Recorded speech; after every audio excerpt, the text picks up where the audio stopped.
All right, moving down is Drew through.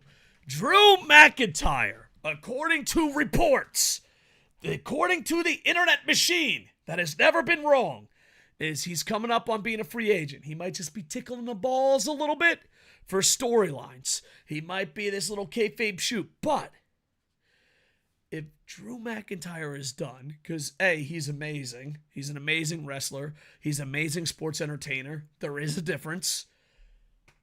If Drew McIntyre is just going to walk away, he walked away before. Well, he was kind of forced to walk away, but he walked away before. Hear me out on this one.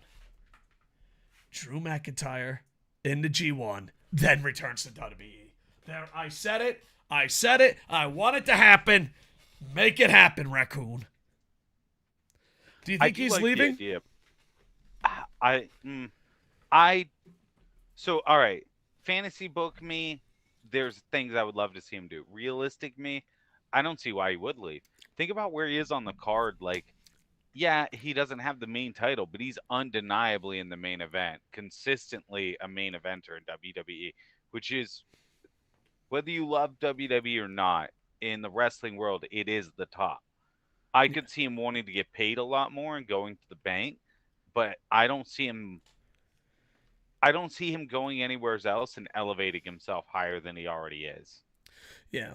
And when it comes to WWE and pro wrestling, there are pro wrestlers that will never make it in WWE, and there's WWE superstars that will never make it outside of WWE. It's just enough. There's a big enough difference that it's two different talents, and very few have both. And I think Drew McIntyre has both. Yeah, I was gonna say I definitely think Drew can do both.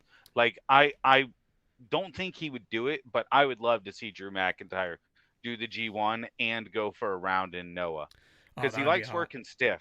Oh, For yeah, the same reasons, I would love to see Sheamus do the exact same thing.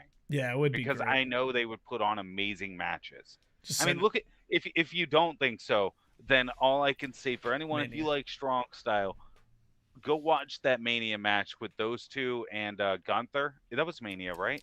Yeah. Yeah, go watch that triple threat. Tell me those guys wouldn't be just fine in Noah. And they also had a match, I think, just him and Sheamus. My favorite thing about it was when him and Sheamus were beating the fuck out of each other, and everyone was cheering for it and going crazy. I was like, you love strong style.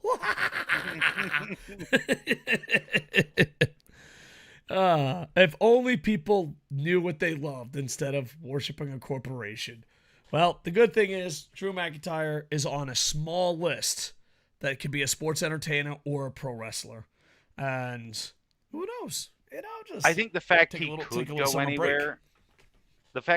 go anywhere, and he would undeniably be one of the best wrestlers on their roster, on mic and in the ring, and in appearance, presentation, everything. He has everything. It's undeniable he's an asset anywhere he goes, which will help him get more money with WWE. But I also think at the same point, if he tries to hold out too much, WWE can very easily be like, "What more do you want, dude? We have you. You're easily one of our top 10 male wrestlers." I would argue he's in the top tier of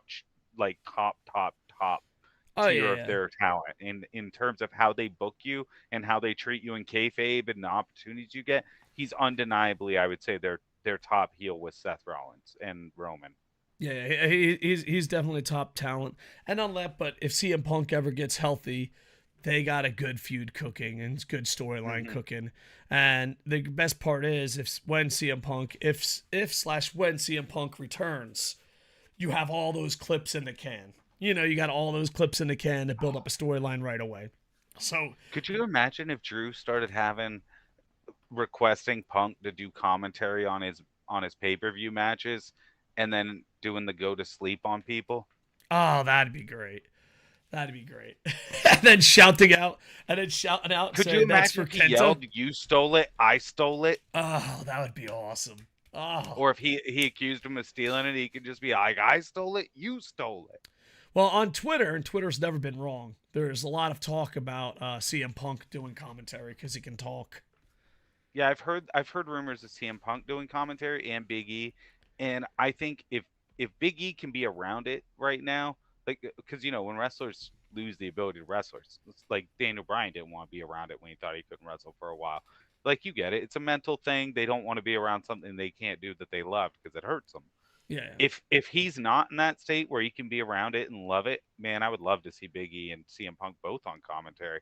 I mean, one of my favorite wrestling memories of all time, like clips that have stuck with me forever, is CM Punk and Triple H doing the like. Remember when like there were? I don't remember what the reason was or anything, but remember there were no talent there for whatever reason, and Triple H is like, "Well, the show's going to go on anyways." Blah blah, and he's going out there and he's going to do it. And then CM Punk comes out and he does commentary and he wears Triple H's jacket. Yeah, that was good. That was a fun time. That was Yeah, really it was fun. it was super fun. It was hilarious, and it's one of my favorite wrestling memories. Yeah, and it's sad because like that storyline went nowhere. Yeah, Like it was fixed like in a week, right?